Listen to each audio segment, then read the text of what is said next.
بریم سراغ درک لانسفورد و تمرین پرفشار پا با کریس کورمیه. درک لانسفورد خیلی انگیزه داره که بیاد خودش رو ثابت کنه و عنوان قهرمانی رو در واقع اینجا در آرنولد کلاسیک پس بگیره از سامسون داوودا. یه بار گفت که من اگه بهترینم رو بیارم هیچ کس جلودارم نیست. امروز در این تمرین گفت که بهترین بدن من و شما در آرنولد کلاسیک 2025 اوهایو خواهید دید. بله، اینطور که معلومه درک لانسفورد از اشتباهاتی که در آماده سازی در مسابقه مستر المپیا داشته درس گرفته، اون اشتباهات رو تکرار نمیکنه و میخواد یه ورژن خیلی وحشتناک از خودش ارائه بده. بچه‌ها به کسی پوشیده نیست که درک لانسفورد میشه گفت که در واقع مستر المپیا و تیم المپیا از افراد مورد علاقه شون بوده. به هر حال دیدیم که سال 2023 چه اتفاقی افتاد، در صورتی که هادی برتری مطلق داشت ایشون به عنوان مستر المپیا انتخاب شد و سفیر خیلی خوبی هم بود برای المپیا. ولی واقعا امسال درک بدنش نامتقارن بود. شاید اگه متقارن بود مثل 2023 حتی بود شاید میتونه دوباره قهرمان مستر المپیا بشه، ولی چون خیلی تفاوت داشت از زمان اوجش ایشون سوم شد. به هر حال من فکر میکنم اگه بتونه اون ضعفش رو برطرف بکنه و اون نامتقارن رو برطرف بکنه دوباره حتی میتونه مدعی مستر المپیا باشه. بله، این که دارم میگم یه واقعیته. اگه درک لانسفورد بتونه اون بدن خوب خودش رو اینطور که داره ادعا میکنه میخواد بهترینش رو بیاره در مسابقه آرنولد کلاسیک، مطمئن باشیم برای مستر المپیای سال 2025 که در اکتبر امسال برگزار میشه باز به جمع مدعیان برمیگرده. دوست دارم نظر شما رو راجع به درک لانسفورد بدونم. من خودم حس میکنم که قهرمانی نمیشه گفت که تعیین شده از همین حالا برای سامسون داوودا و باید صبر بکنیم ببینیم آیا درک لانسفورد چه کار خواهد کرد، چه ورژنی رو از خودش ارائه میده و منتظر اون مسابقه زیبا هستیم. اون طرف کار اندرو جک هم داریم بچه‌ها.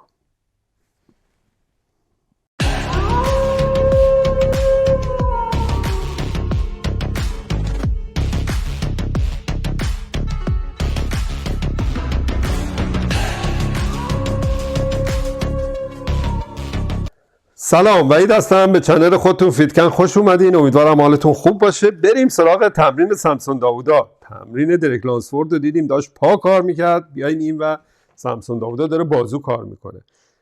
قبلا نقطه ضعف سامسون این که میگم مال تقریبا 2 سال پیش بود، عضلات بازوش بود، ولی حالا این تبدیل شده به یک نقطه قوت برای سامسون داوودا. بازوهای خیلی خوب و شکیلی داره، ولی به نظر من هنوز خوش فرم نیست مثل بازوهای هادی چوپان.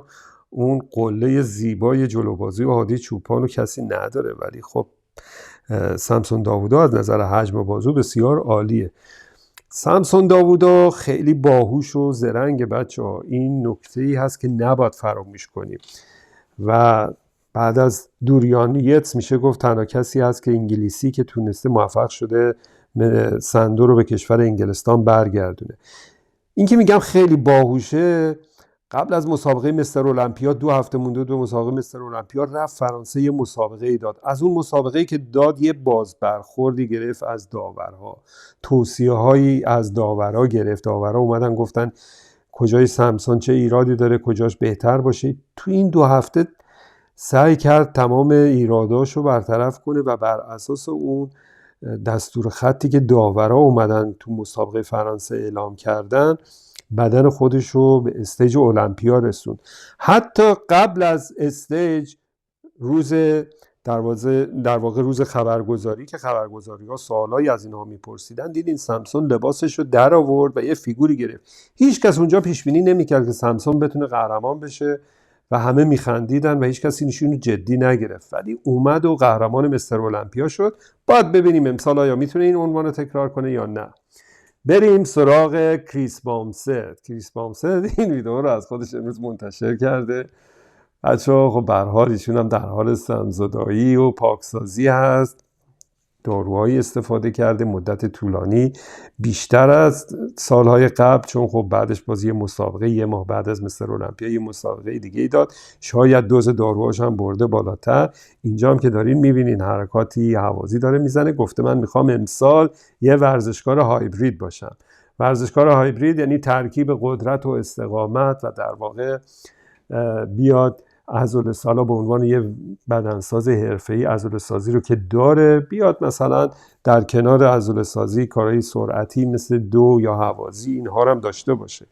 به هر حال آسیب دیدگی زیاد داره، میخواد آسیب دیدیاشو برطرف بکنه و استراحتی بکنه به عضلاتش، در واقع استراحتی بده. شاید سال آینده ما دوباره کریس بامستد رو استیج ببینیم با یه پاکسازی عالی یه ساله برگرده، ببینیم چی کار خواهد کرد در اوپن. اینجا مسابقه اوپن پراگ هست که میبینیم کنار مارتین فیتزواتر. چه بدن زیبایی داره کریس بامستد، واقعا تندیس زیبایی، مجسمه بدنسازی، هیچ نقصی نداره. یه مقداری اگه حجم داشته باشه توی این استایل میتونه مدعی باشه توی دسته اوپن مستر المپیا. باید ببینیم بعد از این یه سال استراحت که به گفته خودش میخواد یه ورزشکار هایبرید باشه بعد چه اتفاقی خواهد افتاد. کریس بامستد سال 2019 همین عکسی که دارین میبینین اولین قهرمانی مستر المپیاش رو کسب کرد. بعد مقایسه بکنیم با امسال ببینیم چه پیشرفتی داشته توی این مدت. 6 سال متوالی پیاپی تو مسابقه مستر المپیا قهرمان شد و در واقع میشه گفت برای خودش یه میراثی به جا گذاشت و مطمئن باشیم که به این زودی ها اسم کریس بامستد فراموش نخواهد شد و شاید ما دوباره ایشون رو روی استیج در دسته اوپن ببینیم. بریم بچه ها سراغ فیل هیس. چه بدن زیبایی، اینو امروز آپدیت امروزش، ایشون 5 سال بازنشست شده. بازوهای فیل هیس رو ببینین، پاهای فیل هیس همچنین بسیار آماده، بسیار خوب، در صورتی که نه برنامه تغذیه منظمی داره نه برنامه تمرینی منظم. این نشون میده چرا به ایشون میگفتن the gift، یعنی هدیه. خب خیلی از من پرسیدن آقا چرا این عنوان اصلا از اون پاش رو ببینیم بچه ها، واقعا تحسین برانگیزه. خیلی از من پرسیدن آقا چرا به فیل هیس میگن the gift. خب الان براتون توضیح میدم. اول اینکه چون ژنتیک واقعا استثنایی داره، ما کمتر کسی داریم تو سطح دنیا از ابتدا تا حالا تو بدنسازی همچین بدنی تناسب و تقارن، گردی همه رو با هم داشته باشه واقعا بدون نقص. دلیل دومی که بهش میگن دگیف اینه که رشد سریع عضلات تو مدت خیلی کوتاهی تونست به بالاترین سطح برسه که این نشون میده که ایشون یه استثناء هست.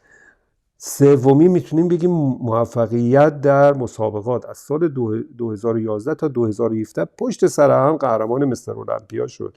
خیلی سخته بچه‌ها تو اون زمان و اون سطح و اون بدنای که همه پیچیده بودن. الان ببینین مثلا ما هر سال یه مستر المپیا داریم، خیلی سخته. از سال 2011 تا 2017 میشه گفت که یه استثناء بوده. در مورد آخرم واقعا کاراکتر و عملکردش، چه شخصیت بالایی داره و چقدر خوبه. هنوزم که داریم میبینیم به عنوان یه ورزشکار با شخصیت همه جا دارن دعوتش میکنن و از صحبتاش استفاده میکنن. بریم سراغ مارتین فیتزواتر. مارتین امروز پیش بینی کرده که قهرمان پیتسبورگ پرو خواهد شد. چه شوی اون پیتسبورگ پرو، یعنی میشه گفت که شاید بعد از مستر المپیا قوی ترین شو باشه بچه‌ها. جایزه که $100,000 داره.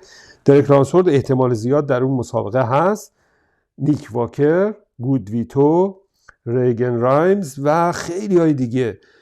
یعنی اومده گفته که من همه اینها رو میبرم و میخوام قهرمان بشم و یه پیش بینی دیگه هم کرده، گفته من توی تاپ 3 مستر المپیا سال 2025 خواهم بود. خب بخواد تاپ 3 باشه یا باید سامسون رو ببره یا هادی چوپان یا درک لانسفورد. یعنی ایشون اونقدر به خودش مطمئن هست که یکی از این 3 نفر رو میتونه پس بزنه و خودش جای یکی از این 3 تا مستر المپیا، چون هر 3 تاشون عنوان مستر المپیا رو دارن و خودش جاگزین اونها بشه. گفته من توی تاپ 3 خواهم بود، نگفته سوم میشم، گفته هستم. حالا شاید اول بشه، دوم بشه یا سوم. دوست دارم نظر شما رو بدونم. فکر میکنم که یکم زوده بخوایم همچین اظهار نظری بکنیم بگیم که توی تاپ 3 میتونه قرار بگیره. سال گذشته هم واقعا اگه نیک واکر بود یا من فکر میکنم اندرو جک اگه آمادگی تگزاس پروشو داشت، ایشون بهترین مقامی که میتونست کسب بکنه مقام 6م بود. حالا اومده همچین ادعایی رو کرده، بعد ببینیم پیتسبورگ پرو چیزی نمونده بچه‌ها به مسابقهش، آیا درک لانسفورد یا گودویتو یا نیک واکر رو میتونه شکست بده یا نه. این از برنامه امروز فیتکن. امیدوارم از برنامه ما لذت برده باشین. خیلی ممنون که تا اینجا همراه من بودین. اگه بار اول از ما رو میبینین لطفاً سابسکرایب کنین، لایک و کامنت فراموش نکنین. مراقب خودتون باشین تا برنامه بعد. خدا نگهدار همتون.